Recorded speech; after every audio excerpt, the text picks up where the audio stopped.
TV 84 ਉੱਤੇ programme ਖਬਰ ਦੀ ਖਬਰ ਦੇਖ ਰਹੇ ਸਾਰੇ ਦਰਸ਼ਕਾਂ ਨੂੰ ਮੈਂ ਸਰਬਜੀਤ ਸਿੰਘ ਘੁਮਾਣ ਫਤਿਹ ਅਰਜ਼ ਕਰਦਾ ਹਾਂ ਜੀ। ਵਾਹਿਗੁਰੂ ਜੀ ਕਾ ਖਾਲਸਾ, ਵਾਹਿਗੁਰੂ ਜੀ ਕੀ ਫਤਿਹ। ਅੱਜ ਕੱਲ ਬੜੀ ਚਰਚਾ ਹੋ ਰਹੀ ਆ ਕਿ ਮੋਦੀ ਸਰਕਾਰ ਨੇ ਸਿੱਖ ਸੰਘਰਸ਼ ਨਾਲ ਜਿਹੜੇ ਸੰਬੰਧਿਤ ਕੈਦੀ ਨੇ ਉਹਨਾਂ ਦੀਆਂ ਰਿਹਾਈਆਂ ਕਰਨ ਦਾ, ਤੇ ਇੱਕ ਕੈਦੀ ਜਿਹਦੇ ਬਾਰੇ ਅੰਦਾਜ਼ਾ ਹੈ ਕਿ ਭਾਈ ਬਲਵੰਤ ਸਿੰਘ ਰਾਜੋਆਣਾ ਦੀ ਗੱਲ ਹੋ ਰਹੀ ਆ, ਇੱਕ ਕੈਦੀ ਦੀ ਫਾਂਸੀ ਦੀ ਸਜ਼ਾ ਉਮਰ ਕੈਦ ਵਿੱਚ ਬਦਲਣ ਦਾ ਫੈਸਲਾ ਕੀਤਾ। ਅੱਜ ਜਦੋਂ ਅਸੀਂ ਇਹ ਪ੍ਰੋਗਰਾਮ ਰਿਕਾਰਡ ਕਰ ਰਹੇ ਹਾਂ ਜਾਂ ਗੱਲ ਕਰ ਰਹੇ ਹਾਂ ਜਾਂ ਚਰਚਾ ਕਰ ਰਹੇ ਹਾਂ, ਇਸ ਮੌਕੇ ਅਜੇ ਸਪਸ਼ਟ ਤੌਰ ਦੇ ਉੱਤੇ ਉਹਨਾਂ ਨਾਵਾਂ ਦਾ ਵੇਰਵਾ ਸਾਹਮਣੇ ਨਹੀਂ ਆਇਆ ਜਿਨ੍ਹਾਂ ਦੀਆਂ ਰਿਹਾਈਆਂ ਹੋਈਆਂ ਨੇ। ਤੇ ਥੋੜੇ ਦਿਨ ਪਹਿਲਾਂ ਜਦੋਂ ਕਾਲੀ ਸੂਚੀ ਦੀ ਗੱਲ ਸਾਹਮਣੇ ਆਈ ਸੀ ਕਿ ਭਾਰਤ ਸਰਕਾਰ ਨੇ ਕਾਲੀ ਸੂਚੀ ਰੱਦ ਕਰ ਦਿੱਤੀ ਆ, ਸਿਰਫ 2 ਹੀ ਨਾਂ ਰਹਿ ਗਏ ਨੇ, ਉਦੋਂ ਵੀ ਕੋਈ ਨਾਂ ਸਾਹਮਣੇ ਨਹੀਂ ਸੀ ਆਏ ਕਿ ਕਿਹੜੇ ਸਿੰਘਾਂ ਦੇ ਨਾਂ ਰਹਿ ਗਏ ਨੇ ਵਿੱਚ। ਜਿਹੜੇ 2 ਸਿੰਘਾਂ ਦਾ ਨਾਂ ਲਿਆ ਜਾਂਦਾ ਸੀ ਕਿ 2 ਸਿੰਘਾਂ ਦੇ ਨਾਂ ਰਹਿ ਗਏ, ਤੇ ਜਿਹੜੇ 300-400 ਸਿੰਘਾਂ ਦਾ ਨਾਂ ਕਹਿੰਦੇ ਸੀ ਵੀ ਕੱਢਤਾ, ਉਹਦਾ ਵੀ ਕੋਈ ਜ਼ਿਕਰ ਨਹੀਂ ਸੀ ਆਇਆ। ਇਹ ਜਿੱਥੇ 2 ਗੱਲਾਂ ਸਾਹਮਣੇ ਆਈਆਂ ਨੇ, ਉੱਥੇ ਨਾਲ ਦੀ ਨਾਲ ਇੱਕ ਤੀਜੀ ਗੱਲ ਵੀ ਸੁਣਨ ਨੂੰ ਮਿਲ ਰਹੀ ਆ ਬਈ ਜਿਹੜਾ ਇੰਦਰਾ ਗਾਂਧੀ ਏਅਰਪੋਰਟ ਆ, ਉਹਦਾ ਨਾਂ ਹੁਣ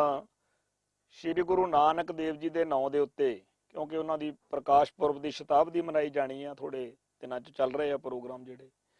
ਬਈ ਹੁਣ ਇੰਦਰਾ ਗਾਂਧੀ ਦੇ ਨਾਂ ਹਟਾ ਦੇਣਾ ਤੇ ਉੱਥੇ ਸ਼੍ਰੀ ਗੁਰੂ ਨਾਨਕ ਦੇਵ ਜੀ ਦਾ ਨਾਂ ਜਿਹੜਾ ਹੈਗਾ ਉਹਦੇ ਨਾਂ ਤੇ ਏਅਰਪੋਰਟ ਦਾ ਨਾਂ ਕਰ ਦੇਣਾ। ਇੱਦਾਂ ਦੇ ਅਜੇ ਹੋਰ ਕਈ ਐਲਾਨ ਜਾਂ ਕਈ ਫਰਮਾਨ ਜਿਹੜੇ ਨੇ ਉਹ ਹੋਣ ਦੇ ਆਸਾਰ ਨੇ, ਤੇ ਇਸ ਕਰਕੇ ਇਹ ਚਰਚਾ ਕਰਨੀ ਬਣਦੀ ਹੈ ਕਿ ਜਿਹੜੇ ਪੰਥਕ ਏਜੰਡੇ ਨੂੰ ਬਾਦਲ ਦਲ ਵਾਲਿਆਂ ਨੇ ਤਿਆਗ ਦਿੱਤਾ ਹੋਇਆ, ਸ਼੍ਰੋਮਣੀ ਅਕਾਲੀ ਦਲ ਨੇ ਜਿਸ ਪੰਥਕ ਏਜੰਡੇ ਨੂੰ ਤਿਆਗ ਦਿੱਤਾ ਹੋਇਆ, ਉਸ ਪੰਥਕ ਏਜੰਡੇ ਨੂੰ ਭਾਜਪਾ ਵਾਲੇ ਕਿਉਂ ਤੇ ਕਿਸ ਕਾਰਨ ਅਪਣਾ ਰਹੇ ਨੇ। ਬਾਦਲ ਦਲ ਨੇ ਜਿਸ ਪੰਥਕ ਏਜੰਡੇ ਨੂੰ ਬੜੀ ਸੋਚ ਸਮਝ ਦੇ ਨਾਲ ਮੋਗਾ ਕਾਨਫਰੰਸ ਦੇ ਵਿੱਚ 1994-95 ਦੇ ਵਿੱਚ ਤਿਆਗਿਆ, ਐਲਾਨੀਆ ਤੌਰ ਤੇ ਪੰਜਾਬ ਨੂੰ ਬਾਦਲ ਦਲ ਨੂੰ ਪੰਜਾਬੀ ਪਾਰਟੀ ਬਣਾਇਆ। ਅਕਾਲੀ ਦਲ ਦੇ ਵਿੱਚ ਪਹਿਲਾਂ ਇਕੱਲੇ ਸਿੱਖਾਂ ਦੀ ਹੋਈ ਆਮਦ ਹੁੰਦੀ ਸੀ, ਸਿੱਖ ਹੀ ਹੁੰਦੇ ਸੀ, ਤੇ ਇਸ ਤੋਂ ਬਾਅਦ ਵਿੱਚ ਦੂਜੇ ਲੋਕਾਂ ਦੀ, ਖਾਸ ਤੌਰ ਤੇ ਗੈਰ ਸਿੱਖਾਂ ਦੀ ਜਿਹੜੀ ਸੀਗੀ ਸ਼ਮੂਲੀਅਤ, ਉਹ ਕਰਾਉਣ ਦਾ ਰਾਹ ਖੋਲ੍ਹਿਆ। ਫਿਰ ਪੰਥਕ ਏਜੰਡਾ ਜਿਹੜਾ ਸੀ ਤਿਆਗਿਆ, ਵੀ ਅਕਾਲੀ ਦਲ ਦੀ ਸਟੇਜ ਤੋਂ ਪੰਥ, ਧਰਮ, ਕੌਮ, ਕੁਰਬਾਨੀ ਜਾਂ ਸਿੱਖ ਜਿਹੜੀ ਵਕੈਲਵਰੀ ਆ, ਇਹ ਜਿਹੜੀ ਆ ਮੁਕੰਮਲ ਤੌਰ ਤੇ ਬੰਦ ਕੀਤੀ ਗਈ, ਤੇ ਅਕਾਲੀ ਦਲ ਨੂੰ ਕਾਂਗਰਸ, ਭਾਜਪਾ ਤੇ ਹੋਰ ਸਿਆਸੀ ਜਿਹੜੀਆਂ ਭਾਰਤੀ ਮੁੱਖ ਧਾਰਾ ਵਾਲੀਆਂ ਪਾਰਟੀਆਂ ਨੇ ਉਹੋ ਜਿਹਾ ਬਣਾਇਆ ਗਿਆ। ਇਹ ਸਾਰਾ ਕੁਝ ਜਦੋਂ ਅਕਾਲੀ ਦਲ ਨੇ ਕੀਤਾ, ਕਤਰਿਆ, ਤਾਂ ਉਹਦੇ ਲਈ ਸਭ ਤੋਂ ਜਿਹੜਾ ਵਧੀਆ ਗੱਲ ਹੋਈ ਉਹ ਇਹ ਹੋਈ ਬਈ ਭਾਜਪਾ ਵਰਗੀ ਇੱਕ ਪੱਕੀ ਪਾਰਟੀ ਮਿਲ ਗਈ ਜਿਹਦੇ ਨਾਲ ਸਿਆਸੀ ਤੌਰ ਦੇ ਉੱਤੇ ਚੱਲਿਆ ਜਾ ਸਕਦਾ ਸੀ। ਤੇ ਪਿਛਲੇ ਲੰਮੇ ਅਰਸੇ ਤੋਂ ਇਹੀ ਚਰਚਾ ਚੱਲਦੀ ਰਹੀ ਆ ਕਿ ਜਿਹੜਾ ਬਾਦਲ ਸਾਹਿਬ ਨੇ ਸ਼੍ਰੋਮਣੀ ਅਕਾਲੀ ਦਲ ਦੇ ਵਿੱਚੋਂ ਅਕਾਲੀ ਪੁਣਾ ਕੱਢਿਆ ਤੇ ਇਹਨੂੰ ਪੰਜਾਬੀ ਪਾਰਟੀ ਬਣਾਇਆ ਆ, ਵੀ ਉਹਦੇ ਲਈ ਸ਼ਾਇਦ ਭਾਜਪਾ ਦੀ, RSS ਦੀ ਲੀਡਰਸ਼ਿਪ ਨੇ ਹੀ ਇਹ ਮੱਤ ਦਿੱਤੀ ਹੋਵੇ। ਬੇਸ਼ੱਕ ਇਹ ਵੀ ਗੱਲ ਕਹਿੰਦੇ ਰਹੇ ਆ ਜਾਂ ਸੁਣਦੇ ਰਹੇ ਆ ਕਿ ਹੁਣ ਧਰਮ ਨਿਰਪੱਖ ਪਾਰਟੀਆਂ, ਜਾਣੀ ਕਿ ਧਰਮ ਆਧਾਰਿਤ ਪਾਰਟੀਆਂ ਜਿਹੜੀਆਂ ਨੇਗੀਆਂ ਸਿਆਸੀ ਪਾਰਟੀਆਂ, ਉਹ ਬਣਾਉਣੀਆਂ ਬੰਦ ਹੋ ਗਈਆਂ ਨੇ। ਕਾਨੂੰਨੀ ਤੌਰ ਦੇ ਉੱਤੇ ਕੁਝ ਬੰਦਸ਼ਾਂ ਲੱਗੀਆਂ ਨੇ ਕਿ ਜਿਹੜੀ ਸਿਆਸੀ ਪਾਰਟੀ ਆ ਕੋਈ ਵੀ ਉਹ ਕਿਸੇ ਖਾਸ ਧਰਮ ਦੇ ਆਧਾਰ ਤੇ ਨਹੀਂ ਬਣਾਈ ਜਾ ਸਕਦੀ। ਇੱਦਾਂ ਦੀਆਂ ਵੀ ਗੱਲਾਂ ਚੱਲੀਆਂ, ਪਰ ਅਕਸਰ ਆਮ ਲੋਕਾਂ ਦੇ ਵਿੱਚ ਜਾਂ ਇਹੀ ਜਿਹੜੀ ਰਾਏ ਆ, ਇਹੀ ਹੁਣ ਤੱਕ ਚੱਲਦੀ ਚਲਾਉਂਦੀ ਰਹੀ ਆ ਕਿ RSS ਦੇ ਕਹਿਣ ਤੇ ਜਾਂ ਬਾਦਲ ਦਲ ਦੀ ਇਹ ਸ਼ਰਤ ਲਾ ਲਓ ਵੀ ਅਸੀਂ ਤੁਹਾਡੇ ਨਾਲ ਤਾਂ ਸਿਆਸੀ ਭਾਈਵਾਲੀ ਕਰਾਂਗੇ ਜੇ ਤੁਸੀਂ ਜਿਹੜਾ ਪੰਥਕ ਏਜੰਡਾ ਉਹ ਤਿਆਗੋਗੇ। ਤੇ ਜਿਹੜਾ ਪਿਛਲੇ 15-20 ਸਾਲ ਦਾ, 30 ਸਾਲ ਦਾ ਸਫ਼ਰ ਆ 1994-95 ਤੋਂ ਬਾਅਦ ਦਾ, ਉਹਦੇ ਵਿੱਚ ਅਕਾਲੀ ਦਲ ਤੇ ਭਾਜਪਾ ਦੇ ਇਸ ਗੱਠਜੋੜ ਦੇ ਵਿੱਚ ਜਿੱਥੇ ਜਿਨ੍ਹਾਂ ਅਕਾਲੀਆਂ ਨੇ ਪੰਜਾਬ ਦੇ ਵਿੱਚ ਪੰਥ ਦੀ ਗੱਲ ਕਰਾਉਣੀ ਸੀ, ਉਹਨਾਂ ਨੇ ਤਾਂ ਪੰਥਕ ਏਜੰਡਾ ਤਿਆਗਿਆ ਹੋਣ ਕਰਕੇ ਇਹ ਗੱਲ ਜਿਹੜੀ ਸੀ ਬੰਦ ਕਰੀ ਰੱਖੀ ਤੇ ਸਿੱਖ ਕੌਮ ਦੇ ਪੰਥਕ ਜਜ਼ਬਾਤਾਂ ਦੀ ਜਾਂ ਸਿੱਖ ਹਿੱਤਾਂ ਦੀ ਰਾਖੀ ਕਰਨੋਂ ਉਹ ਟਾਲਾ ਵੱਟਦੇ ਰਹੇ। ਦੂਜੇ ਪਾਸੇ ਜਿਹੜੀ ਭਾਜਪਾ ਜਾਂ ਆਰਐਸਐਸ ਆ, ਉਹਨੇ ਫਿਰ ਬਹੁਤ ਗਲਤ ਤਰੀਕੇ ਦੇ ਨਾਲ ਸਿੱਖ ਜਜ਼ਬਾਤਾਂ ਜਾਂ ਸਿੱਖ ਹਿੱਤਾਂ ਨੂੰ ਜਿਹੜਾ ਸੀ ਵੰਗਾਰਿਆ। ਕਈ ਵਾਰ ਮਸਲੇ ਬਣੇ ਤੇ ਵਿਗੜੇ। ਇੱਕ ਵੇਲਾ ਉਹ ਵੀ ਆਇਆ ਸੀ ਜਦੋਂ ਖਾਲਸਾ ਪੰਥ ਦੀ ਸਿਰਜਣਾ ਦੀ 3ਜੀ ਸ਼ਤਾਬਦੀ ਮੌਕੇ ਆਰਐਸਐਸ ਨੇ ਬਹੁਤ ਜ਼ਿਆਦਾ ਗਲਤ ਧਾਰਨਾਵਾਂ ਵਾਲਾ ਲਿਟਰੇਚਰ ਜਿਹੜਾ ਸੀਗਾ ਸਿੱਖ ਜਗਤ ਵਿੱਚ ਵੰਡਿਆ, ਸਿੱਖਾਂ ਦਾ ਹਿੰਦੂਕਰਨ ਕੀਤਾ ਤੇ ਕੇਸਾਧਾਰੀ ਹਿੰਦੂਕਰਨ ਦਾ ਏਜੰਡਾ ਜਿਹੜਾ ਸੀ ਉਹਨੂੰ ਲੈ ਕੇ ਅੱਗੇ ਵਧੇ। ਇਵੇਂ ਹੀ ਇੱਕ ਵਾਰ ਆਰਐਸਐਸ ਨੇ ਜਾਂ ਭਾਜਪਾ ਨੇ ਮੰਦਰਾਂ ਦੇ ਵਿੱਚ ਗੁਰੂ ਗ੍ਰੰਥ ਸਾਹਿਬ ਦੇ ਸਰੂਪ ਪ੍ਰਕਾਸ਼ ਕਰਨ ਦਾ ਤੇ ਗੁਰਦੁਆਰਿਆਂ ਦੇ ਵਿੱਚ ਮੂਰਤੀਆਂ ਜਿਹੜੀਆਂ ਸੀਗੀਆਂ ਰੱਖਣ ਰਖਾਉਣ ਦਾ ਦੇਵੀ ਦੇਵਤਿਆਂ ਦੀਆਂ, ਉਹ ਵੀ ਇੱਕ ਵਾਰੀ ਜਿਹੜਾ ਸੀਗਾ ਕਰਨਾ ਚਾਹਿਆ ਸੀ। ਸੋ ਇਹ ਸਾਰੇ ਬੀਤੇ ਸਮੇਂ ਦੀਆਂ ਗੱਲਾਂ ਨੇ। ਪਰ ਹੁਣ ਜਦੋਂ ਤੋਂ ਪਿਛਲੇ 5 ਸਾਲ ਪਹਿਲਾਂ ਮੋਦੀ ਨੇ ਰਾਜ ਕੀਤਾ, ਜਿਹੜੀ ਅਮਿਤ ਸ਼ਾਹ ਵਾਲੀ ਜਾਂ ਮੋਦੀ ਵਾਲੀ ਭਾਜਪਾ ਆ, ਹੁਣ ਉਹ ਭਾਜਪਾ ਜਿਹੜੀ ਆ ਬਿਲਕੁਲ ਨਵੇਂ ਏਜੰਡੇ ਲੈ ਕੇ ਮੈਦਾਨ ਵਿੱਚ ਆਈ ਆ, ਜਿਹਨੇ ਕੇਵਲ ਹਿੰਦੂਆਂ ਲਈ ਜਾਂ ਮੁਲਕ ਲਈ ਹੀ ਨਵੇਂ ਏਜੰਡੇ ਨਹੀਂ ਲਿਆਂਦੇ,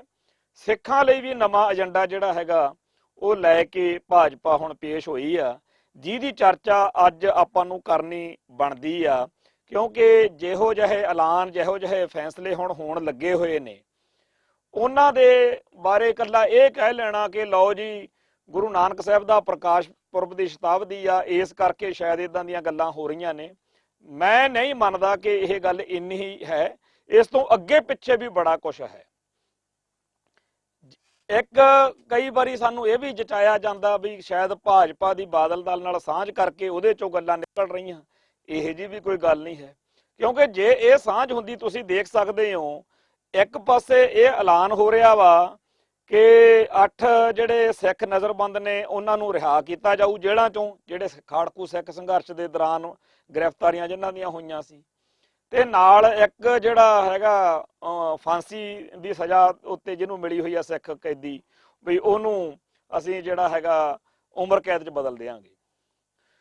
ਜਿੱਥੇ ਇਹ ਐਲਾਨ ਹੋਇਆ ਉਦਣ ਹੀ, ਉਸੇ ਪਲ ਹੀ, ਉਹਨਾਂ ਹੀ ਦਿਨਾਂ ਵਿੱਚ 24 ਘੰਟਿਆਂ ਦੇ ਅੰਦਰ ਅੰਦਰ ਇਹ ਚਰਚਾ ਚੱਲ ਰਹੀ ਸੀ ਕਿ ਹਰਿਆਣੇ ਦੇ ਵਿੱਚ ਜਿਹੜੀ ਵਿਧਾਨ ਸਭਾ ਦੀ ਚੋਣ ਹੋ ਰਹੀ ਆ, ਉਹਦੇ ਵਿੱਚ ਹਰਿਆਣਾ ਵਿਧਾਨ ਸਭਾ ਚੋਣਾਂ ਦੇ ਵਿੱਚ ਜਿਹੜਾ ਸਾਰਾ ਮਸਲਾ ਉਹ ਉਲਟ ਪੁਲਟ ਦਿੱਤਾ ਗਿਆ। ਜਿਹੜੀ ਭਾਜਪਾ ਦਾ ਬਾਦਲ ਦਲ ਨਾਲ ਭਾਈਵਾਲੀ ਸੀ ਉਹ ਮੁਕਾ ਦਿੱਤੀ ਗਈ ਆ, ਜਾਣੀ ਕਿ ਹਰਿਆਣੇ ਦੇ ਵਿੱਚ ਬਾਦਲ ਦਲ ਨੂੰ ਕਹਿ ਦਿੱਤਾ ਗਿਆ ਕਿ ਅਸੀਂ ਨਾ ਤਾਂ ਤੁਹਾਨੂੰ ਸੀਟਾਂ ਦੇਣੀਆਂ ਨੇ, ਨਾ ਤੁਹਾਡੇ ਨਾਲ ਰਲ ਕੇ ਚੋਣ ਲੜਨੀ ਆ। ਜਿਹੜਾ ਬਾਦਲ ਦਲ ਦੀ ਲੀਡਰਸ਼ਿਪ ਲਈ ਬਹੁਤ ਕਰਾਰਾ ਝਟਕਾ ਸੀ, ਕਿਉਂਕਿ ਉਹਨਾਂ ਨੂੰ ਲੱਗਦਾ ਸੀਗਾ ਕਿ ਐਤਕੀ ਸਾਨੂੰ ਕਾਫੀ ਜ਼ਿਆਦਾ ਸੀਟਾਂ ਮਿਲਣਗੀਆਂ। ਇਹ ਤੋਂ ਪਹਿਲਾਂ ਜਦੋਂ ਚੋਣਾਂ ਹੁੰਦੀਆਂ ਰਹੀਆਂ ਨੇ, ਉਦੋਂ ਹਰਿਆਣੇ ਦੀ ਭਾਜਪਾ ਲੀਡਰਸ਼ਿਪ ਬੜੀ ਔਖੀ ਰਹੀ ਆ। ਕੇਂਦਰ ਦੀ ਭਾਜਪਾ ਲੀਡਰਸ਼ਿਪ ਦੇ ਕੋਲੇ ਇਹ ਰੌਲਾ ਵੀ ਉਹ ਪਾਉਂਦੇ ਰਹੇ ਨੇ ਕਿ ਇਹ ਜਿਹੜੀ ਬਾਦਲ ਦਲ ਵਾਲੇ ਨੇ, ਇਹ ਇੱਥੇ ਸਾਡੇ ਸਿਆਸੀ ਵਿਰੋਧੀ ਜਿਹੜੇ ਚਟਾਲੇ ਹੋਣੀ ਆ, ਐਨਐਲਓ ਦੀ ਪਾਰਟੀ ਸੀ, ਇੰਡੀਅਨ ਨੈਸ਼ਨਲ ਲੋਕ ਦਲ, ਵੀ ਉਹਦੇ ਨਾਲ ਰਲ ਕੇ ਇਹ ਚੋਣਾਂ ਲੜਦੇ ਨੇ ਤੇ ਸਾਡੇ ਲਈ ਵਿਪਤਾ ਪਾਉਂਦੇ ਆ। ਸੋ ਜਿਹੜੇ ਬਾਦਲ ਦਲ ਨੇ ਹਰਿਆਣੇ ਦੇ ਵਿੱਚ ਭਾਜਪਾ ਦੇ ਸ਼ਰੀਕਾਂ ਨਾਲ, ਇੰਡੀਅਨ ਨੈਸ਼ਨਲ ਲੋਕ ਦਲ ਵਾਲਿਆਂ ਨਾਲ ਚੋਣਾਂ ਲੜੀਆਂ ਸੀ, ਅੱਜ ਉਹਨਾਂ ਨੂੰ ਸਾਫ਼ ਤੌਰ ਦੇ ਉੱਤੇ ਕਹਿ ਦਿੱਤਾ ਗਿਆ ਕਿ ਭਾਈ ਅਸੀਂ ਤੁਹਾਡੇ ਨਾਲ ਸਿਆਸੀ ਭਾਈਵਾਲੀ ਹਰਿਆਣੇ ਦੀਆਂ ਇਹਨਾਂ ਚੋਣਾਂ ਦੇ ਵਿੱਚ ਨਹੀਂ ਰੱਖਣੀ। ਤੋ ਇਹ ਗੱਲ ਉਦੋਂ ਕਹੀ ਗਈ ਆ ਜਦੋਂ ਇੱਧਰ ਸਿੱਖਾਂ ਦੇ ਮਨਾਂ ਨੂੰ ਜਿੱਤਣ ਵਾਲੇ ਜਿਹੜੇ ਐਲਾਨ ਹੋ ਰਹੇ ਨੇ। ਤੋ ਸੁਭਾਵਿਕ ਰੂਪ ਦੇ ਵਿੱਚ ਇਹ ਗੱਲ ਫਿਰ ਸੋਚਣੀ ਵਿਚਾਰਨੀ ਪੈਂਦੀ ਆ ਕਿ ਜੇਕਰ ਬਾਦਲ ਦਲ ਦੇ ਨਾਲ ਸਾਂਝ ਵਿੱਚੋਂ ਹੀ ਫੈਸਲੇ ਇਹ ਨਿਕਲਦੇ ਹੋਣ ਤਾਂ ਫਿਰ ਉਹ ਇਹ ਥੋੜੀ ਕਰਨ ਕਿ ਹਰਿਆਣੇ ਦੇ ਵਿੱਚ ਜਿਸ ਵੇਲੇ ਉਹਨਾਂ ਨੂੰ ਜਵਾਬ ਦੇ ਰਹੇ ਹੁਣ ਕਿ ਅਸੀਂ ਤੁਹਾਡੇ ਨਾਲ ਰਲ ਕੇ ਚੋਣਾਂ ਨਹੀਂ ਲੜਨੀਆਂ। ਇਹ ਤਾਂ ਕਲਪੇ ਫਿਰਦੇ ਆ ਬਾਦਲ ਦਲ ਵਾਲੇ। ਸੋ ਬਾਦਲ ਦਲ ਵਾਲਾ ਫੈਕਟਰ ਜਿਹੜਾ ਹੈਗਾ ਉਹ ਕੋਈ ਬਾਹਲਾ ਕਾਰਗਰ ਨਹੀਂ। ਤੇ ਇਧਰੋਂ ਇਹ ਵਿਚਾਰੇ ਕਲਪ ਰਹੇ ਨੇ ਬਾਦਲ ਦਲ ਵਾਲੇ ਕਿ ਲਓ ਜੀ ਸਾਡੀ ਪਿੱਠ 'ਚ ਛੁਰਾ ਮਾਰਤਾ, ਇਹ ਤਾਂ ਜੀ ਗਦਾਰੀ ਹੋ ਗਈ, ਇਹ ਤਾਂ ਵਸਾਘਾਤ ਕਰਤਾ ਜੀ, ਸਾਡੇ ਤਾਂ ਇਹਨਾਂ ਨਾਲ ਬੜੇ ਪੁਰਾਣੇ ਤੇ ਪਿਆਰੇ ਰਿਸ਼ਤੇ ਨੇ ਤੇ ਹੱਕੇ ਬੱਕੇ ਹੋਏ ਪਏ ਨੇਗੇ ਵੀ ਇਹ ਹੋ ਕੀ ਗਿਆ। ਕਿਉਂਕਿ ਭਾਜਪਾ ਜਿਹੜੀ ਹੈ, ਵੈਸੇ ਤਾਂ ਪਿਛਲੇ ਲੰਮੇ ਅਰਸੇ ਤੋਂ ਇਹ ਗੱਲ ਧੁਖਦੀ ਚੱਲਦੀ ਸੀਗੀ ਤੇ ਖਾਸ ਤੌਰ ਤੇ ਪਿਛਲੇ 3-4 ਮਹੀਨਿਆਂ ਤੋਂ ਲੋਕ ਸਭਾ ਚੋਣਾਂ ਤੋਂ ਬਾਅਦ ਇਹ ਗੱਲ ਬੜੀ ਚਰਚਾ 'ਚ ਆ ਕਿ ਹੁਣ ਪੰਜਾਬ ਦੇ ਵਿੱਚ ਵੀ ਭਾਜਪਾ ਜਿਹੜੀ ਆ ਉਹ ਇਕੱਲੇ ਤੌਰ ਤੇ ਚੋਣਾਂ ਲੜਨੀਆਂ ਚਾਹੁੰਦੀ ਆ ਤੇ ਬੜੇ ਵੱਡੇ ਪੱਧਰ ਦੇ ਉੱਤੇ ਇਸ ਤਰੀਕੇ ਦੇ ਯਤਨ ਜਿਹੜੇ ਨੇ ਹੋ ਰਹੇ ਨੇ ਕਿ ਸਿੱਖਾਂ ਦੇ ਵਿੱਚੋਂ ਉਹ ਲੀਡਰ ਜਿਨ੍ਹਾਂ ਦਾ ਬਾਦਲ ਦਲ ਦੇ ਨਾਲ ਕਰੂਰਾ ਨਹੀਂ ਰਲਦਾ, ਬਾਦਲ ਦਲ ਦੇ ਨਾਲ ਉਹਨਾਂ ਦੀ ਸਹਿਮਤੀ ਨਹੀਂ ਹੈ, ਤੇ ਉਹ ਲੀਡਰ ਜਿਨ੍ਹਾਂ ਦੀ ਕਾਂਗਰਸ ਨਾਲ ਸਹਿਮਤੀ ਨਹੀਂ ਹੈ, ਜਾਂ ਹੋਰ ਜਿਹੜੇ ਸਰਕਾਰਦਾ ਲੋਕ ਨੇ ਜਿਨ੍ਹਾਂ ਨੂੰ ਬਾਦਲ ਦਲ ਤੇ ਕਾਂਗਰਸ ਨਾਲ ਨਾਰਾਜ਼ਗੀਆਂ ਨੇ, ਉਹਨਾਂ ਲੋਕਾਂ ਨੂੰ ਨਾਲ ਲੈ ਕੇ ਪੰਜਾਬ ਦੇ ਵਿੱਚ ਵੱਡੀ ਗਿਣਤੀ ਵਿੱਚ ਇਹੋ ਜਿਹੇ ਲੀਡਰਾਂ ਨੂੰ ਨਾਲ ਜੋੜ ਕੇ ਪੰਜਾਬ ਦੀ ਭਾਜਪਾ ਨੂੰ ਮਜ਼ਬੂਤ ਕੀਤਾ ਜਾਵੇ ਤੇ ਜਿਹੜੀ ਅਗਲੀ ਵਿਧਾਨ ਸਭਾ ਦੀ ਚੋਣ ਆਉਣੀ ਹੈ ਵੀ ਉਹ ਭਾਜਪਾ ਇਕੱਲੇ ਤੌਰ ਤੇ ਲੜੇ। ਉਦੋਂ ਜਿਹੜੇ ਹਰਿੰਦਰ ਸਿੰਘ ਖਾਲਸਾ ਵਰਗੇ ਜਿਨ੍ਹਾਂ ਨੇ 1984 ਦੇ ਘੱਲੂਘਾਰੇ ਤੋਂ ਦੁਖੀ ਹੋ ਕੇ ਬਾਅਦ ਵਿੱਚ ਅਸਤੀਫਾ ਦਿੱਤਾ ਸੀਗਾ ਇੰਡੀਅਨ ਫੋਰਨ ਸਰਵਿਸ ਦੇ ਵਿੱਚ, ਉਹ ਨਾਰਵੇ 'ਚ ਰਾਜਦੂਤ ਸੀਗੇ ਉਸ ਟਾਈਮ, ਉਹਨਾਂ ਨੂੰ ਵੀ ਭਾਜਪਾ ਵਿੱਚ ਲੈ ਲਿਆ ਗਿਆ। ਔਰ ਬਹੁਤ ਵੱਡੇ ਉੱਚੇ ਰੈਂਕਾਂ ਦੇ ਉੱਤੇ ਕੰਮ ਕਰਨ ਵਾਲੇ ਕਈ ਅਫਸਰ ਜਿਹੜੇ ਜਿਨ੍ਹਾਂ ਵਿੱਚ ਇਕਬਾਲ ਸਿੰਘ ਲਾਲਪੁਰਾ, ਸਵਰਨ ਸਿੰਘ ਚੰਨੀ ਤੇ ਹੋਰ ਇਸ ਤਰੀਕੇ ਦੇ ਨਾਲ ਘੱਟੋ ਘੱਟ 150-200 ਅਫਸਰ ਜਿਹੜਾ ਹੈ ਉਹਦੇ ਬਾਰੇ ਚਰਚਾ ਹੈਗੀ ਆ ਤੇ ਘੱਟੋ ਘੱਟ 100 ਤੋਂ ਵੱਧ ਬਾਦਲ ਦਲ ਅਤੇ ਕਾਂਗਰਸ ਇਹੋ ਜਿਹੇ ਲੀਡਰਾਂ ਬਾਰੇ ਚਰਚਾ ਚੱਲ ਰਹੀ ਆ ਜਿਨ੍ਹਾਂ ਦਾ ਭਾਜਪਾ ਨਾਲ ਸੰਬੰਧ ਬਣਿਆ ਹੋਇਆ ਤੇ ਉਹ ਭਾਜਪਾ ਜਿਹੜੇ ਨੇ ਉਹਨੂੰ ਉਹ 'ਚ ਸ਼ਾਮਲ ਹੋ ਕੇ ਭਾਜਪਾ ਦੇ ਵਿੱਚ ਪੰਜਾਬ ਦੇ ਵਿੱਚ ਭਾਜਪਾ ਦਾ ਇੱਕ ਨਵਾਂ ਚਿਹਰਾ ਮੋਹਰਾ ਜਿਹੜਾ ਹੈਗਾ ਉਭਾਰਨ ਦੇ ਯਤਨ ਜਿਹੜੇ ਨੇ ਉਹਨਾਂ 'ਚ ਉਹ ਸ਼ਾਮਲ ਨੇ। ਸੋ ਜੇਕਰ ਇਹ ਸਾਰੀਆਂ ਕਿਆਸ ਰਾਈਆਂ ਜਾਂ ਚਰਚਾਵਾਂ ਨੂੰ ਦੇਖਿਆ ਜਾਵੇ ਤਾਂ ਭਾਜਪਾ ਨੂੰ ਇੱਕ ਇਹੋ ਜਿਹੇ ਮਜ਼ਬੂਤ ਚਿਹਰੇ ਦੀ ਲੋੜ ਹੈ